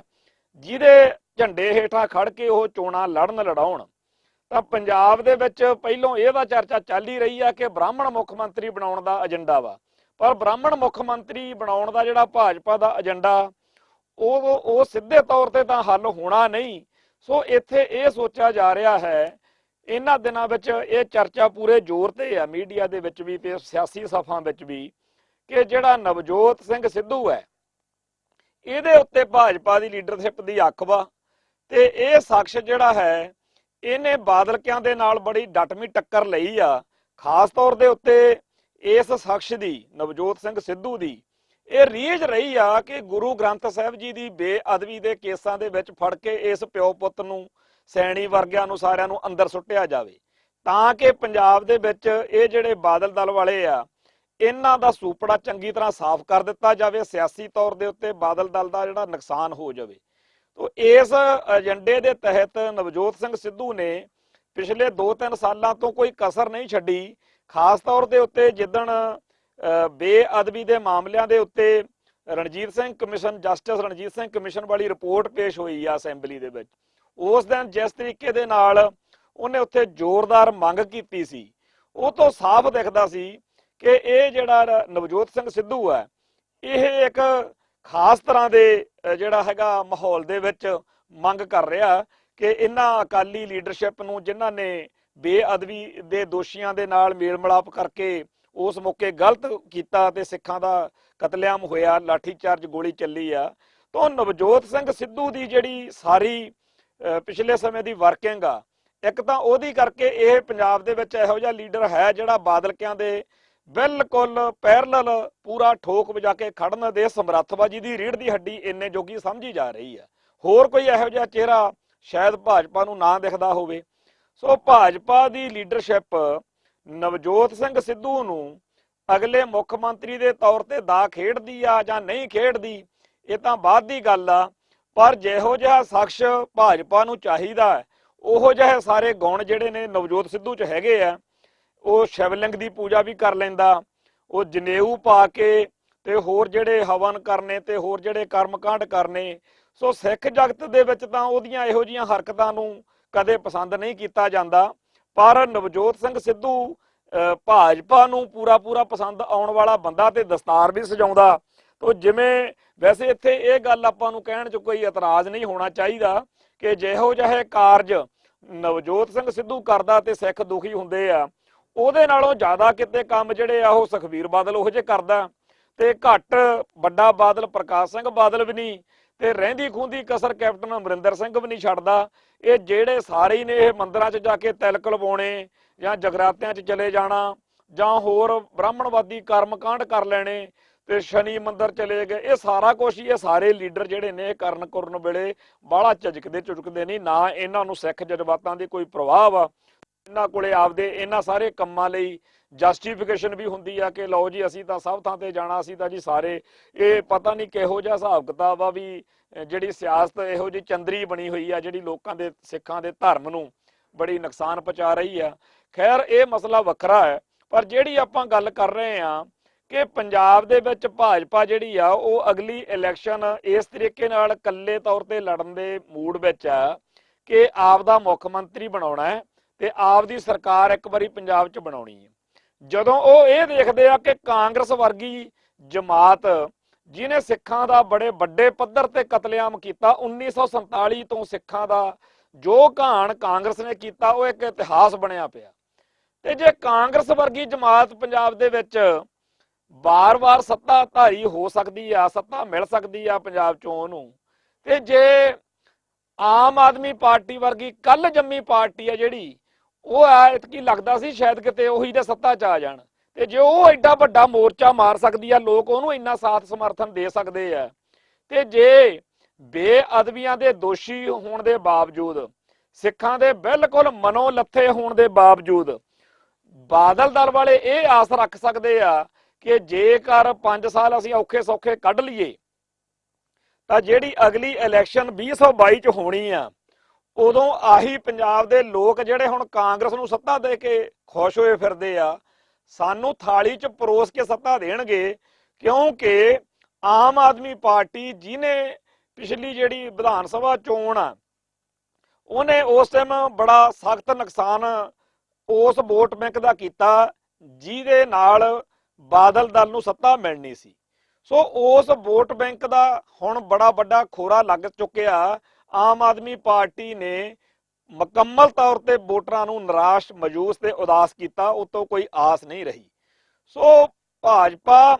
ਤੇ ਅਕਾਲੀ ਦਲ ਦਾ ਜਿਹੜਾ ਗੱਠਜੋੜ ਆ ਉਹਦੇ ਚ ਪੰਜਾਬ 'ਚ ਹਮੇਸ਼ਾ ਬਾਦਲ ਦਲ ਮੋਹਰੀ ਹੈ। ਬਾਦਲ ਦਲ ਦੀ ਇਹ ਇੱਛਾ ਜਾਂ ਰੀਝ ਜਾਂ ਇਹ ਸੋਚ ਹੈ ਕਿ ਉਹ ਸਾਰਾ ਵੋਟ ਬੈਂਕ ਜਿਹੜਾ ਕਾਂਗਰਸ ਤੋਂ ਵੀ ਨਾਰਾਜ਼ ਹੋ ਕੇ ਸਾਨੂੰ ਆਉਣਾ ਹੈ, ਉਹ ਸਾਰਾ ਵੋਟ ਬੈਂਕ ਜਿਹੜਾ ਆਮ ਆਦਮੀ ਪਾਰਟੀ ਨੂੰ ਗਿਆ ਸੀ ਉਹ ਵੀ ਸਾਡੇ ਕੋਲੇ ਵਾਪਸ ਆਉਣਾ, ਤੇ ਸਾਡਾ ਆਪ ਦਾ ਵੋਟ ਬੈਂਕ ਤਾਂ ਹੈਗਾ ਹੀ ਆ। ਸੋ ਅਗਲੀ ਜਿਹੜੀ ਇਲੈਕਸ਼ਨ ਆ ਉਹਦੇ ਵਿੱਚ ਸਾਡੇ ਕੋਲੇ ਫੇਰ ਸੱਤਾ ਆ ਜਾਣੀ ਆ, ਤੇ ਅਸੀਂ ਫੇਰ ਇਹ ਗੱਲ ਕਹਿਣ ਜੋਗੇ ਹੋਵਾਂਗੇ ਕਿ ਬੇਅਦਬੀਆਂ ਦਾ ਤੇ ਹੋਰ ਜਿਹੜਾ ਪੰਥਕ ਏਜੰਡਾ ਤਿਆਗਣ ਕਰਕੇ ਸਾਡੇ ਉੱਤੇ ਸਿੱਖਾਂ ਦਾ ਰੋਹ ਸੀਗਾ ਉਹ ਕਲੰਕ ਸਾਡੇ ਗਲੋਂ ਲੈ ਗਿਆ ਵਾ। ਪਰ ਜਿਹੜੀ ਇਹ ਸਥਿਤੀ ਸੀਗੀ ਇਹ ਤਾਂ ਉਦੋਂ ਤੱਕ ਹੀ ਉਹ ਸੋਚੀ ਜਾ ਸਕਦੀ ਸੀ ਬਾਦਲ ਦਲ ਵੱਲੋਂ ਜਦੋਂ ਭਾਜਪਾ ਜਿਹੜੀ ਆ ਉਹ ਆ ਨਵਾਂ ਏਜੰਡਾ ਨਾ ਲੈ ਕੇ ਆਉਂਦੀ। ਪਰ ਜਿਹੜਾ ਹਰਿਆਣਾ ਲੋਕ ਸਭਾ ਹਰਿਆਣਾ ਵਿਧਾਨ ਸਭਾ ਚੋਣਾਂ ਮੌਕੇ ਇਹ ਨਵੇਂ ਸਮੀਕਰਨ ਬਣ ਗਏ ਆ, ਉਹਦੇ ਨਾਲ ਸਾਰੀ ਸਥਿਤੀ ਬਹੁਤ ਬੁਰੀ ਤਰ੍ਹਾਂ ਵਿਗੜ ਚੁੱਕੀ ਹੈ। ਕਿਉਂਕਿ ਬਲਵਿੰਦਰ ਸਿੰਘ ਭੂੰਦੜ ਜਾਂ ਹੋਰ ਅਕਾਲੀ ਲੀਡਰਸ਼ਿਪ ਜਿਹੜੀ ਜਿਸ ਤਰੀਕੇ ਨਾਲ ਐਲਾਨ ਕਰ ਰਹੀ ਆ ਕਿ ਅਸੀਂ ਘੱਟੋ ਘੱਟ 12 ਸੀਟਾਂ ਉੱਤੇ ਹਰਿਆਣੇ ਦੇ ਵਿੱਚ ਚੋਣ ਲੜਾਂਗੇ, ਜੇਕਰ ਹਰਿਆਣੇ ਦੀਆਂ 12 ਸੀਟਾਂ ਉੱਤੇ ਬਾਦਲ ਦਲ ਨੇ ਚੋਣ ਲੜਨੀ ਹੈ ਤਾਂ ਮੁਕੰਮਲ ਤੌਰ ਦੇ ਉੱਤੇ ਤੋੜ ਵਿਛੇੜੇ ਵੱਲ ਵਧਦੇ ਆ। ਬਾਦਲ ਦਲ ਵੀ ਪ੍ਰਤੀਕਿਰਿਆ ਦੇ ਵਿੱਚ ਜਿਹੜੀ ਜਿਮਨੀ ਚੋਣ ਪੰਜਾਬ 'ਚ ਹੋ ਰਹੀ ਆ, ਇੱਥੇ 2 ਸੀਟਾਂ ਭਾਜਪਾ ਦੇ ਜਿਹੜੀਆਂ ਖਾਤੇ 'ਚ ਨੇਗੀਆਂ, ਤੇ ਕਿਤੇ ਇਹ ਨਾ ਹੋਵੇ ਕਿ 4 ਸੀਟਾਂ ਉੱਤੇ ਭਾਜਪਾ ਵੀ ਆਪਦੇ ਉਮੀਦਵਾਰ ਜਿਹੜੀ ਖੜੇ ਕਰਕੇ ਪੰਜਾਬ ਦੇ ਵਿੱਚ ਵੀ ਉਹੀ ਕੁਝ ਹੋ ਜਾਵੇ ਜਿਹੜਾ ਹਰਿਆਣੇ 'ਚ ਹੋਇਆ ਹੋਇਆ। ਬਾਦਲ ਦਲ ਨੂੰ ਤਾਂ ਲੋੜ ਹੋ ਸਕਦੀ ਆ ਭਾਜਪਾ ਦੀ ਇਸ ਵੇਲੇ, ਕਿਉਂਕਿ ਇਹਨਾਂ ਦਾ ਵਕਾਰ, ਇਹਨਾਂ ਦਾ ਅਕਸ, ਇਹਨਾਂ ਦਾ ਵੋਟ ਬੈਂਕ ਬੁਰੀ ਤਰ੍ਹਾਂ ਖੋਸਿਆ ਹੋਇਆ। ਪਰ ਹਰਿਆਣੇ ਦੇ ਵਿੱਚ ਜਾਂ ਸਾਰੇ ਭਾਰਤ ਵਿੱਚ ਕਿਤੇ ਵੀ ਭਾਜਪਾ ਨੂੰ ਬਾਦਲ ਦਲ ਦੀ ਕੋਈ ਲੋੜ ਨਹੀਂ ਲੱਗਦੀ। ਵੈਸੇ ਵੀ ਉਹ ਆਪ ਦਾ ਕੰਮ ਕਰ ਚੁੱਕੇ ਨੇ। ਹਜੂਰ ਸਾਹਿਬ ਤਖਤ ਆ ਜਿਹੜਾ ਤਖਤ ਸ੍ਰੀ ਹਜੂਰ ਸਾਹਿਬ, ਉਹਦਾ ਮੁਕੰਮਲ ਪ੍ਰਬੰਧ ਆ ਜਿਹੜਾ ਉਹ ਆਰਐਸਐਸ ਦੇ ਹੱਥੇ ਚੜਿਆ ਹੋਇਆ ਬਾਦਲਕਿਆਂ ਦੀ ਕਰਕੇ। ਜਦੋਂ ਜਥੇਦਾਰ ਗੁਰਚਰਨ ਸਿੰਘ ਟੌਹੜਾ ਜਾਂ ਪੰਥਕ ਸ਼ਕਤੀ ਜ਼ੋਰਦਾਰ ਸੀ ਜਿੰਨਾ ਟਾਈਮ, ਉਹਨਾਂ ਟਾਈਮ ਤਾਂ ਉਹਨਾਂ ਨੇ ਨੇੜੇ ਨਹੀਂ ਲੱਗਣ ਦਿੱਤਾ। ਪਰ ਹੁਣ ਉੱਥੇ ਆਰਐਸਐਸ ਜਾਂ ਬੀਜੇਪੀ, ਉਹ ਪਿੱਛੇ ਜੇ ਦੇਖਿਆ ਹੀ ਆ ਤਾਰਾ ਸਿੰਘ ਵਰਗਾ ਇੱਕ ਬੰਦਾ ਉੱਥੇ ਜਿਹੜਾ ਬਾਹਲਾ ਹੀ ਨਗ ਨੁਗ ਮੁੰਦਰਾਂ ਜੀਆਂ ਪਾਈਆਂ ਹੁੰਦੀਆਂ ਸੀ ਉਹ ਪ੍ਰਧਾਨ ਬਣਿਆ ਸੀ। ਤੇ ਜਦੋਂ ਹਜੂਰ ਸਾਹਿਬ ਦਾ ਤਖਤ ਸ੍ਰੀ ਹਜੂਰ ਸਾਹਿਬ ਦਾ ਮਸਲਾ ਵਿਚਾਰ ਕੇ ਅਸੀਂ ਅੱਗੇ ਵਧੀਏ ਤਾਂ ਪਟਨਾ ਸਾਹਿਬ ਦੇ ਤਖਤ ਦਾ ਵੀ ਇਹੀ ਹਾਲ ਆ। ਮੀਡੀਆ ਦੇ ਵਿੱਚ ਰੌਲਾ ਪੈਂਦਾ ਰਿਹਾ ਕਿ ਗਿਆਨੀ ਇਕਬਾਲ ਸਿੰਘ ਨੂੰ ਆਰਐਸਐਸ ਦੁਆਰਾ ਜਥੇਦਾਰ ਲਵਾਉਣ ਦੇ ਲਈ ਹਰ ਹਰਬਾ ਵਰਤਦੀ ਰਹੀ ਆ। ਤੋਂ ਦਿੱਲੀ ਸਿੱਖ ਗੁਰਦੁਆਰਾ ਪ੍ਰਬੰਧਕ ਕਮੇਟੀ ਦਾ ਪ੍ਰਧਾਨ ਮਨਜਿੰਦਰ ਸਿੰਘ ਸਰਸਾ ਬਣਿਆ ਫਿਰਦਾ, ਜਿਹੜਾ ਕਿ ਬੀਜੇਪੀ ਦਾ ਵਿਧਾਇਕ ਆ। ਸੋ ਜਿੱਥੇ ਪੰਜਾਬ ਦੀਆਂ 3-4 ਇਹ ਵੱਡੀਆਂ ਜਿਹੜੀਆਂ ਅਹਿਮ ਸਿੱਖ ਸੰਸਥਾਵਾਂ ਨੇ, ਬਾਦਲ ਦਲ ਨੇ ਉੱਥੇ ਆਰਐਸਐਸ ਨੂੰ ਕਾਬਜ ਹੋਣ ਦਿੱਤਾ ਹੋਇਆ। ਹੁਣ ਸ਼੍ਰੋਮਣੀ ਗੁਰਦੁਆਰਾ ਪ੍ਰਬੰਧਕ ਕਮੇਟੀ ਬਾਰੇ ਤਾਂ ਕਿਸੇ ਨੂੰ ਕੋਈ ਸ਼ੱਕ ਸ਼ੁਬਾ ਹੈ ਹੀ ਨਹੀਂ ਹੈਗਾ ਕਿ ਇੱਥੇ ਪਿਛਲੇ ਸਮਿਆਂ ਦੇ ਵਿੱਚ ਉਹ ਸਾਰਾ ਕੁਝ ਹੁੰਦਾ ਰਿਹਾ ਜਿਹੜਾ ਆਰਐਸਐਸ ਜਾਂ ਬੀਜੇਪੀ ਵਾਲੇ ਚਾਹੁੰਦੇ ਸੀ। ਸੋ ਅਕਾਲੀ ਦਲ ਨੇ ਆਪਦੇ ਆਪ ਨੂੰ ਇੰਨੀ ਬੁਰੀ ਤਰ੍ਹਾਂ ਖੋਰ ਲਿਆ ਹੋਇਆ, ਇੰਨਾ ਸੰਗੇੜ ਲਿਆ ਹੋਇਆ ਕਿ ਇਸ ਵੇਲੇ ਕੋਈ ਬਾਹਲੀ ਇਹਨਾਂ ਦੀ ਵੈਲਿਊ ਜਾਂ ਸੱਤਾ ਦੇ ਵਿੱਚ ਜਾਂ ਕਿਸੇ ਵੀ ਥਾਂ ਤੇ ਹੈ ਨਹੀਂ। ਤੇ ਇਸ ਸਮੇਂ ਜੇਕਰ ਇਹ ਅੱਖਾਂ ਦਿਖਾਉਣਗੇ ਤਾਂ ਬੀਜੇਪੀ ਇਹਨਾਂ ਨੂੰ ਹੋਰ ਪਿੱਛੇ ਸੁੱਟਣ ਦੇ ਵਿੱਚ ਹੀ ਵਧੀਆ ਸਮਝੇਗੀ। ਤੇ ਇਹ ਵੀ ਹੋ ਸਕਦਾ ਕਿ ਜੇਕਰ ਇਹ ਸਬੰਧ ਨਾ ਵੀ ਵਿਗੜਨ ਤਾਂ ਅਗਲੀ ਜਿਹੜੀ ਇਲੈਕਸ਼ਨ ਆ ਉਹ ਅਲੱਗ-ਅਲੱਗ ਲੜ ਕੇ, ਪਹਿਲਾਂ ਇਲੈਕਸ਼ਨਾਂ ਜਿਹੜੀਆਂ ਨੇ ਬੀਜੇਪੀ ਆਪਦੇ ਪੱਧਰ ਤੇ ਲੜੇ ਪੰਜਾਬ ਦੇ ਵਿੱਚ, ਨਵਜੋਤ ਸਿੰਘ ਸਿੱਧੂ ਨੂੰ ਜਾਂ ਕਿਸੇ ਵੀ ਹੋਰ ਚਿਹਰੇ ਨੂੰ ਮੂਹਰੇ ਲਾਇਆ ਜਾਵੇ। ਦੂਜੇ ਪਾਸੇ ਅਕਾਲੀ ਦਲ ਬਾਦਲ ਆਪਦੇ ਤੌਰ ਤੇ ਚੋਣ ਲੜੇ ਤੇ ਜੇ ਤਾਂ ਉਸ ਟਾਈਮ ਭਾਜਪਾ ਨੂੰ ਇਹ ਲੱਗਿਆ ਇੰਨਾ ਕਿ ਉਹਨੂੰ ਮਿਲ ਗਿਆ ਵੋਟ, ਐਮਐਲਏ ਇੰਨੇ ਕੁ ਬਣ ਗਏ ਕਿ ਆਪਦੇ ਸਿਰ ਤੇ ਉਹ ਸਰਕਾਰ ਬਣਾਉਣ ਜੋਗੇ ਹੋਏ ਤਾਂ ਆਪਦੇ ਸਿਰ ਤੇ ਬਣਾ ਲੈਣਗੇ, ਨਹੀਂ ਤਾਂ ਫਿਰ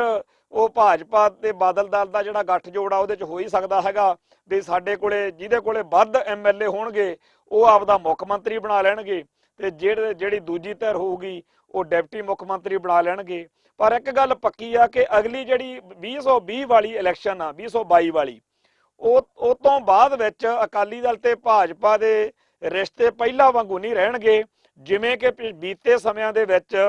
ਹਰ ਵਾਰ ਜਿਹੜੀ ਭਾਜਪਾ ਵਾ ਉਹ ਇੱਕ ਪਿੱਛ ਲੱਗ ਜੀ ਬਣ ਕੇ ਵਿਚਰਦੀ ਰਹੀ ਆ ਤੇ ਸਾਰੇ ਜਿਹੜੇ ਅਹਿਮ ਅਹੁਦੇ ਜਾਂ ਅਹਿਮ ਫੈਸਲੇ ਸੀ ਪੰਜਾਬ ਦੇ ਵਿੱਚ ਇਸ ਗੱਠਜੋੜ ਦੇ ਵੱਲੋਂ ਹੋਣ ਵਾਲੇ, ਉਹਦੇ ਵਿੱਚ ਕੋਈ ਬਾਹਲੀ ਸੱਦ ਪੁੱਛ ਉਹਨਾਂ ਦੀ ਨਹੀਂ ਸੀ ਹੁੰਦੀ। ਜਿਹੜਾ ਮੁੱਖ ਮੰਤਰੀ ਸੀ ਉਹ ਵੱਡੇ ਬਾਦਲ ਨੇ ਬਣ ਜਾਣਾ, ਡਿਪਟੀ ਮੁੱਖ ਮੰਤਰੀ ਦਾ ਪਦ ਜਿਹੜਾ ਸੀ ਉਹ ਸੁਖਬੀਰ ਬਾਦਲ ਨੇ ਲੁੱਟ ਲੈਣਾ ਤੇ ਬਾਕੀ ਆਪਦੇ ਜਿਹੜੀਆਂ ਚੇਅਰਮੈਨੀਆਂ ਜਾਂ ਹੋਰ ਹਰ ਥਾਂ ਦੇ ਉੱਤੇ ਹੀ ਬਾਦਲ ਦਲ ਤੇ ਭਾਜਪਾ ਦਾ ਖਿਲਾਰਾ ਪਿਆ ਹੁੰਦਾ ਸੀਗਾ। ਪਰ ਉਦੋਂ ਉਹ ਕਰਨ ਕਰਾਉਣ ਜੋਗੇ ਕੁਝ ਹੈ ਨਹੀਂ ਸੀ ਕਿਉਂਕਿ ਉਸ ਟਾਈਮ ਇਉਂ ਲੱਗਦਾ ਹੁੰਦਾ ਸੀ ਕਿ ਬਾਦਲ ਦਲ ਬੜਾ ਮਜ਼ਬੂਤ ਆ। ਪਰ ਹੁਣ ਇਸ ਵੇਲੇ ਸਾਰੇ ਭਾਰਤ ਦੇ ਵਿੱਚ ਹੀ ਭਾਜਪਾ ਨੂੰ ਲੱਗਦਾ ਕਿ ਸਾਡੇ ਕੋਲੇ ਮੁਕੰਮਲ ਐਬਸੋਲਿਊਟ ਮੈਜੋਰਟੀ ਤਾਕਤ ਹੈ ਤੇ ਪੰਜਾਬ ਦੇ ਵਿੱਚ ਵੀ ਅਸੀਂ ਬਾਦਲ ਦਲ ਓਨਾ ਮਜ਼ਬੂਤ ਨਹੀਂ ਹੈਗਾ ਤੇ ਅਸੀਂ ਜ਼ਿਆਦਾ ਮਜ਼ਬੂਤ ਆ। ਤੇ ਰਹਿੰਦੀ ਕਸਰ ਉਹ ਹੁਣ ਸਿੱਖਾਂ ਦੇ ਦਿਲ ਜਿੱਤਣ ਵਾਲੀ ਕਵੈਤ ਆ ਜਿਹੜੀ ਇਹਦੇ ਨਾਲ ਪੂਰੀ ਕਰਨੀ ਚਾਹੁੰਦੇ ਆ ਕਿ ਗੁਰੂ ਨਾਨਕ ਸਾਹਿਬ ਜੀ ਦੇ ਪ੍ਰਕਾਸ਼ ਪੁਰਬ ਦੇ ਮੌਕੇ ਕੁਝ ਇਹੋ ਜਿਹੇ ਐਲਾਨ ਕੀਤੇ ਕਰਾਏ ਜਾਣ ਜਿਹਦੇ ਨਾਲ ਸਿੱਖਾਂ ਦੇ ਦਿਲ ਜਿੱਤੇ ਜਾਣ। ਸਾਫ਼ ਦਿਖ ਰਿਹਾ ਹੈਗਾ ਕਿ ਚਾਹੇ ਉਹ ਕਾਲੀ ਸੂਚੀ ਦਾ ਮਸਲਾ ਹੈ, ਚਾਹੇ ਉਹ ਜੇਲ੍ਹਾਂ 'ਚ ਨਜ਼ਰਬੰਦ ਸਿੰਘਾਂ ਦੀ ਰਿਹਾਈ ਦਾ ਮਸਲਾ, ਚਾਹੇ ਉਹ ਫਾਂਸੀ ਦੇ ਤਖ਼ਤ ਦੇ ਉੱਤੇ ਖੜੇ ਭਾਈ ਬਲਵੰਤ ਸਿੰਘ ਰਾਜੋਆਣੇ ਦੀ ਫਾਂਸੀ ਆ ਜਿਹੜੀ ਉਹ ਖਤਮ ਕਰਕੇ ਉਹਨੂੰ ਉਮਰ ਕੈਦ 'ਚ ਬਦਲਣ ਦਾ ਮਸਲਾ ਹੈ, ਤੇ ਚਾਹੇ ਉਹ ਏਅਰਪੋਰਟ ਦਾ ਨਾਂ ਇੰਦਰਾ ਗਾਂਧੀ ਦਾ ਨਾਂ ਲਾ ਕੇ ਗੁਰੂ ਨਾਨਕ ਪਾਤਸ਼ਾਹ ਦੇ ਨਾਂ ਤੇ ਰੱਖਣ ਦਾ ਮਸਲਾ, ਇਹ ਸਾਰੇ ਦੇ ਸਾਰੇ ਜਿਹੜੇ ਮੁੱਦੇ ਨੇ ਇਹ ਸਿੱਧੇ ਤੇ ਸਿੱਧੇ ਪੰਥਕ ਏਜੰਡਾ ਜਿਹੜਾ ਅਪਣਾਇਆ ਜਾ ਰਿਹਾ ਬੀਜੇਪੀ ਵੱਲੋਂ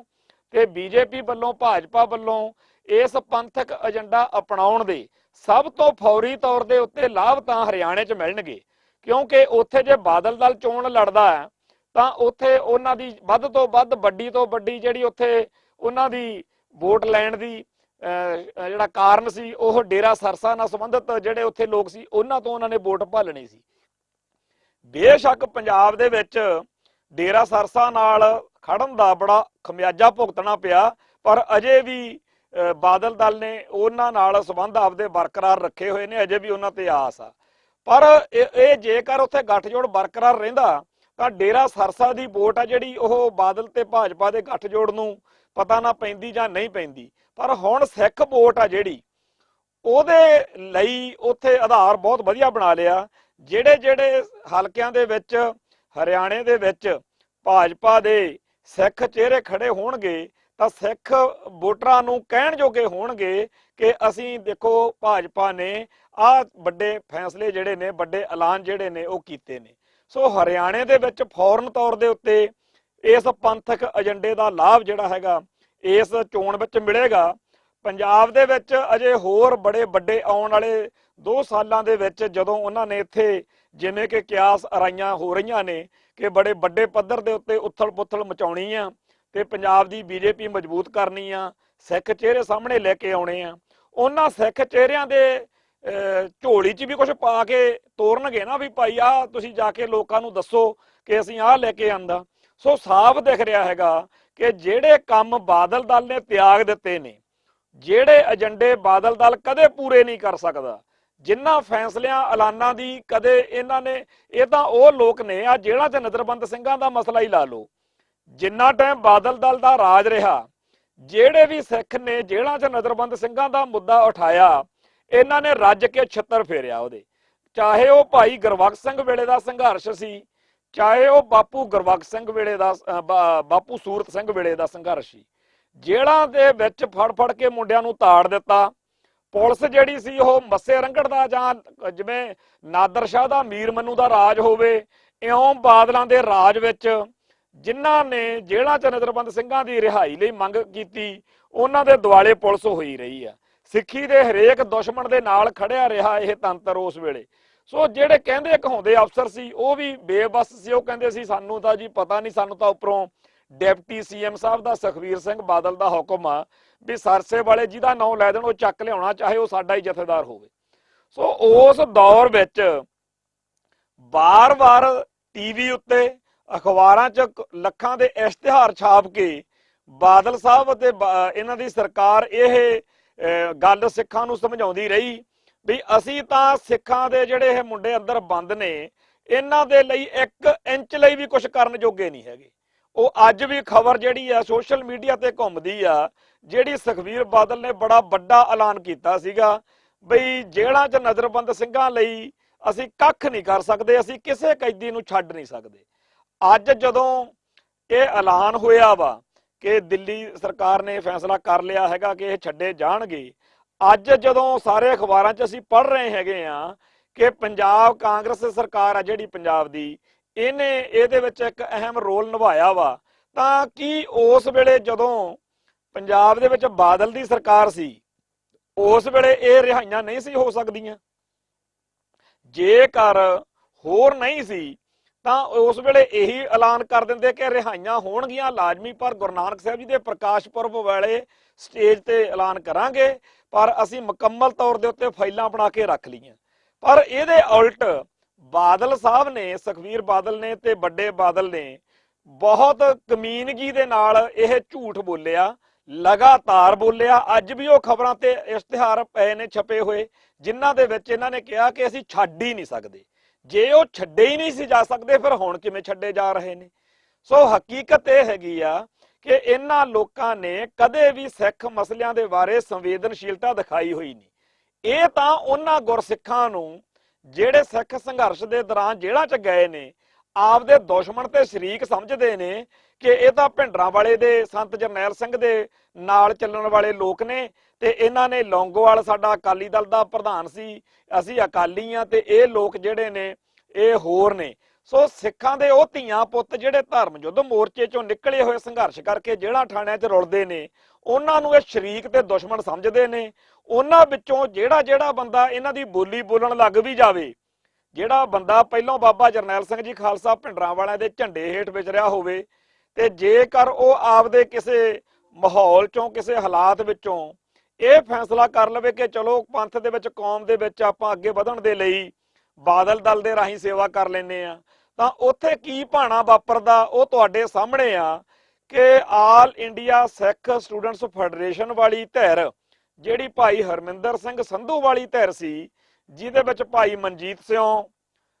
ਵਿਰਸਾ ਸਿੰਘ ਬਲਟੋਹਾ, ਰਜਿੰਦਰ ਸਿੰਘ ਮਹਿਤਾ, ਅਮਰਜੀਤ ਸਿੰਘ ਚਾਵਲਾ ਤੇ ਹੋਰ ਬੜੇ ਸਿੰਘ ਸੀਗੇ, ਇਹ ਸਾਰੇ ਕਿਸੇ ਵੇਲੇ ਬਾਬਾ ਜਰਨੈਲ ਸਿੰਘ ਵੇਲੇ ਬੜੀ ਤੂਤੀ ਬੋਲਦੀ ਸੀ, ਇਹਨਾਂ ਦੀ ਬੜੀ ਚੜ੍ਹਤ ਹੁੰਦੀ ਸੀ।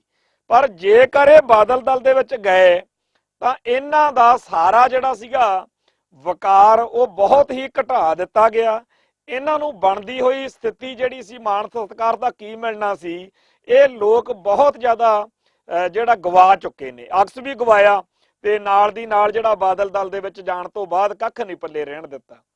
ਸੋ ਜਿਹੜੇ ਬੰਦੇ ਇਹਨਾਂ ਦੀ ਪਾਰਟੀ ਵੀ ਜੁਆਇਨ ਕਰ ਜਾਂਦੇ ਨੇ ਨਾ, ਇਹ ਤਾਂ ਉਹਨਾਂ ਨੂੰ ਨਹੀਂ ਬਖਸ਼ਦੇ। ਸੋ ਇਸ ਵੇਲੇ ਇਹ ਸਥਿਤੀ ਬੜੀ ਸਪਸ਼ਟਤਾ ਦੇ ਨਾਲ ਸਾਨੂੰ ਸਮਝ ਹੋਣੀ ਚਾਹੀਦੀ ਆ ਕਿ ਬਾਦਲ ਦਲ ਜਿਹੜਾ ਹੈ ਉਹ ਪੰਥਕ ਏਜੰਡੇ ਨੂੰ ਤਾਂ ਤਿਆਗੀ ਹੀ ਬੈਠਾ, ਪੰਥਕ ਗੱਲ ਕਰਨ ਵਾਲਿਆਂ ਨੂੰ ਵੀ ਘੋਰ ਨਫ਼ਰਤ ਕਰਦਾ। ਦੂਜੇ ਪਾਸੇ ਹਿੰਦੂਤਵ ਦੇ ਏਜੰਡੇ ਨੂੰ ਪ੍ਰਣਾਈ ਹੋਈ ਭਾਜਪਾ ਜਿਹੜੀ ਹੈ, ਜਿਹੜੀ ਅੱਜ ਤੱਕ ਆਰਐਸਐਸ ਨੂੰ ਸਿੱਖ ਨਫ਼ਰਤ ਕਰਦੇ ਆ, ਅੱਜ ਵੀ ਕੇਸਾਧਾਰੀ ਹਿੰਦੂ ਕਹਿੰਦੇ ਆ, ਅੱਜ ਵੀ ਸਿੱਖ ਹਿੱਤਾਂ ਤੇ ਸਿੱਖ ਜਜ਼ਬਾਤਾਂ ਦੇ ਹਿਸਾਬ ਨਾਲ ਬੜੇ ਉੱਥੇ ਗੜਬੜਾ ਨੇ, ਪਰ ਉਹਨਾਂ ਨੇ ਹੁਣ ਉਹ ਫੈਸਲੇ ਕਰਨੇ ਸ਼ੁਰੂ ਕਰ ਦਿੱਤੇ ਆ ਜਿਹੜਾ ਭਾਜਪਾ ਦਾ ਪੰਥਕ ਏਜੰਡਾ ਜਿਹੜਾ ਹੈਗਾ ਉਹ ਬਣਦੇ ਜਾ ਰਹੇ ਆ। ਸੋ ਭਾਜਪਾ ਪੰਥਕ ਏਜੰਡੇ ਦੇ ਰਾਹੀਂ ਜਿੱਥੇ ਸਿੱਖਾਂ ਦੇ ਮਨ ਜਿੱਤਣ ਲਈ, ਸਿਆਸੀ ਖੇਤਰ ਦੇ ਵਿੱਚ ਆਪਦਾ ਵਾਧਾ ਕਰਨ ਦੇ ਲਈ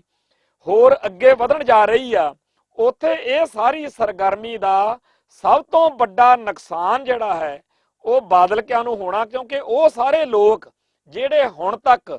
ਬਾਦਲਕਿਆਂ ਤੋਂ ਇਸ ਕਰਕੇ ਨਾਰਾਜ਼ ਨੇ ਕਿ ਇਹਨਾਂ ਨੇ ਪੰਥਕ ਏਜੰਡਾ ਤਿਆਗ ਦਿੱਤਾ, ਉਹਨਾਂ ਸਾਰਿਆਂ ਦੇ ਲਈ ਭਾਜਪਾ ਜਿਹੜੀ ਆ ਇੱਕ ਨਵਾਂ ਪਲੇਟਫਾਰਮ ਲੈ ਕੇ ਸਾਹਮਣੇ ਪੇਸ਼ ਹੋ ਗਈ ਆ, ਕਿਉਂਕਿ ਕਾਂਗਰਸ ਵਿੱਚ ਉਹ ਜਾਣ ਜੋਗੇ ਨਹੀਂ ਸਿੱਖ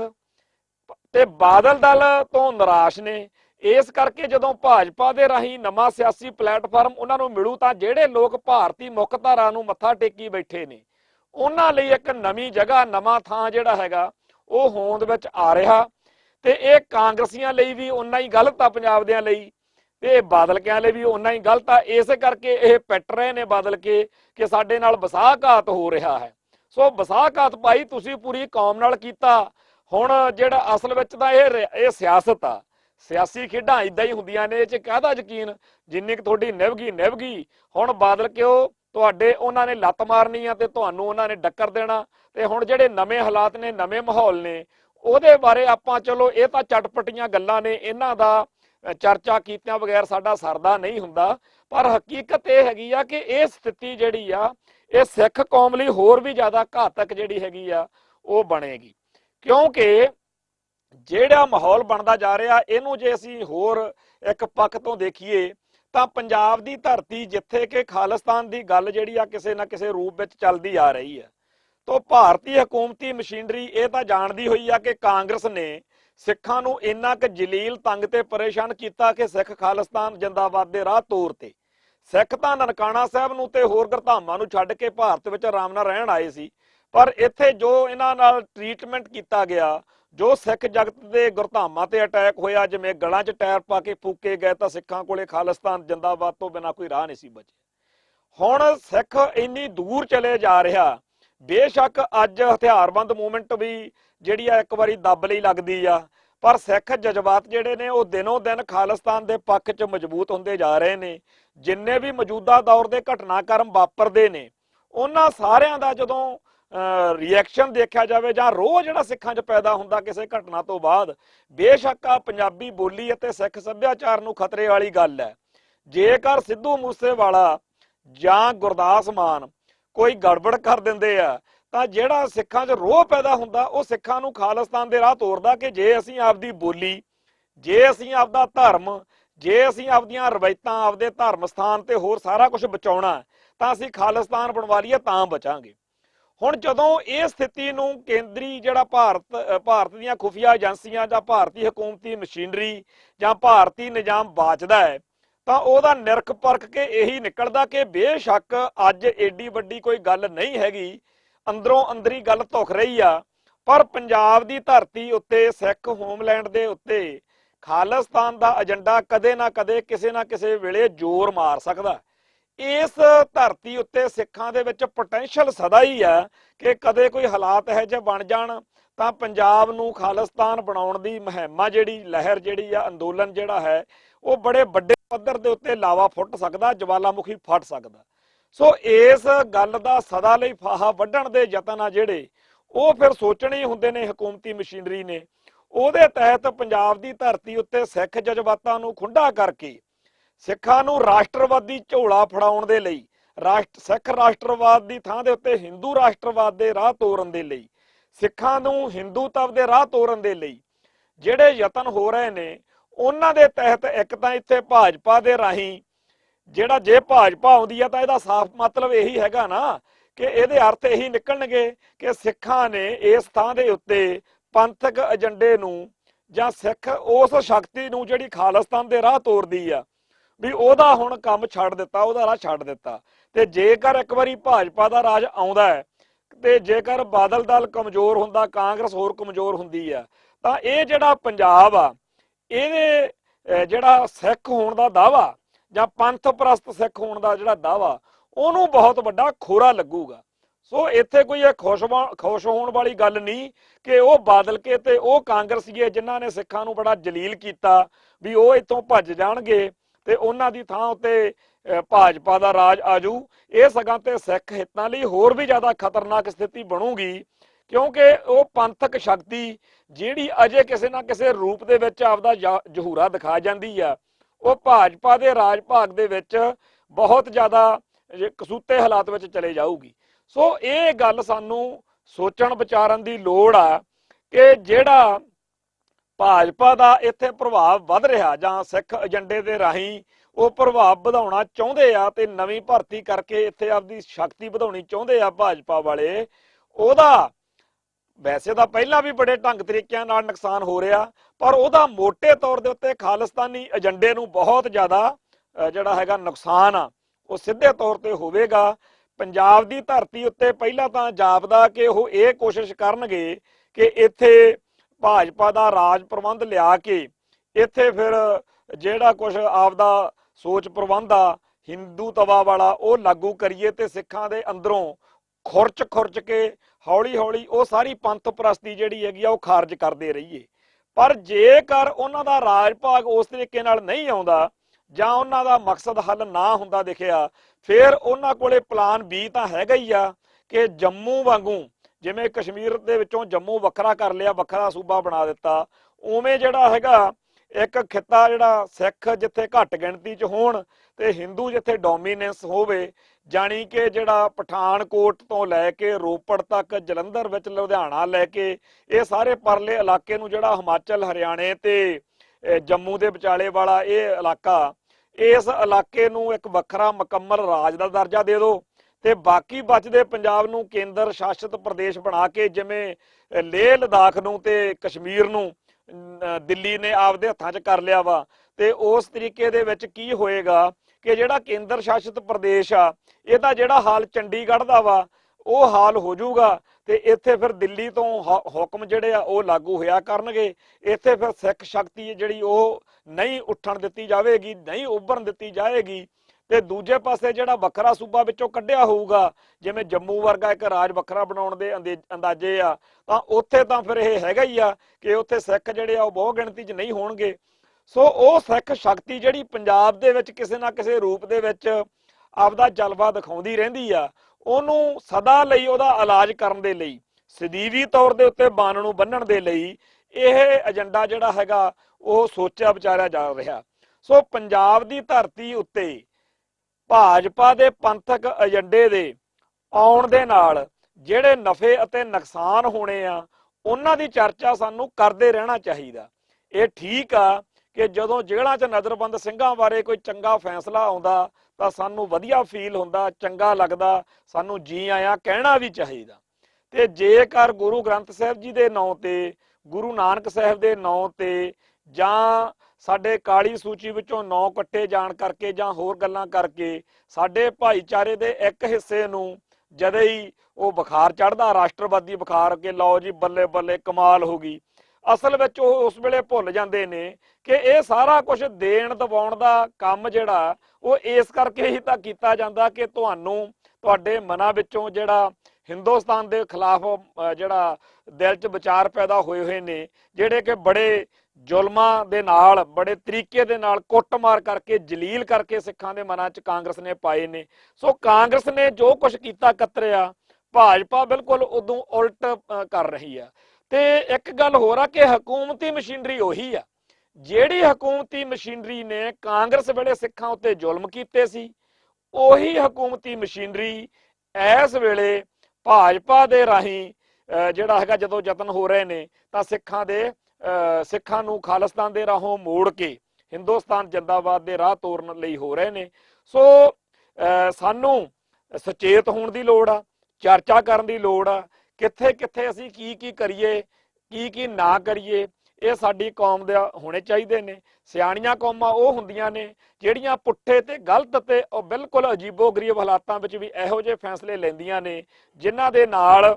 ਜਿਹੜੀ ਉਲਟ ਸਥਿਤੀ ਆ ਉਹ ਵੀ ਹਾਂ ਪੱਖੀ ਬਣ ਜਾਵੇ। ਪਰ ਇਹ ਆਸ ਕਾਂਗਰਸੀ ਸਿੱਖਾਂ ਤੋਂ ਕਰੋਗੇ ਜਾਂ ਬਾਦਲ ਵਾਲੇ ਸਿੱਖਾਂ ਤੋਂ ਕਰੋਗੇ ਤਾਂ ਆਪਦੇ ਆਪ ਨੂੰ ਧੋਖਾ ਦੇਣ ਵਾਲੀ ਗੱਲ ਹੋਊਗੀ। ਕਿਉਂਕਿ ਆਪਾਂ ਨੂੰ ਪਤਾ ਕਿ ਜਿਵੇਂ ਆਰਐਸਐਸ ਬਣੀ ਸੀ ਅੱਜ ਤੋਂ 100 ਸਾਲ ਪਹਿਲਾਂ, ਉਹਨਾਂ ਹੀ ਸਾਲਾਂ ਦੇ ਵਿੱਚ 1920-25 ਦੇ ਲਾਗੇ ਸ਼੍ਰੋਮਣੀ ਗੁਰਦੁਆਰਾ ਪ੍ਰਬੰਧਕ ਕਮੇਟੀ ਹੋਂਦ ਵਿੱਚ ਆਈ ਸੀ, ਜਿਹਨੇ ਖਾਲਸਾ ਪੰਥ ਲਈ ਉਹ ਸਾਰਾ ਕੁਝ ਕਰਨਾ ਸੀ ਜਿਹੜਾ ਆਰਐਸਐਸ ਹਿੰਦੂਆਂ ਲਈ ਕਰਦੀ ਆ। ਪਰ ਆਰਐਸਐਸ ਨੇ ਤਾਂ ਹਿੰਦੂਆਂ ਲਈ ਇਹ ਕੁਝ ਕਰਕੇ ਦਿਖਾਤਾ ਕਿ ਅੱਜ ਹਿੰਦੂ ਰਾਸ਼ਟਰ ਬਣਾਉਣ ਦੇ ਨੇੜੇ ਤੇੜੇ ਦੀਆਂ ਗੱਲਾਂ ਉਹ ਬੜੇ ਆਰਾਮ ਨਾਲ ਕਰਨ ਜੋਗੇ ਨੇ। ਪਰ ਜਿਹੜਾ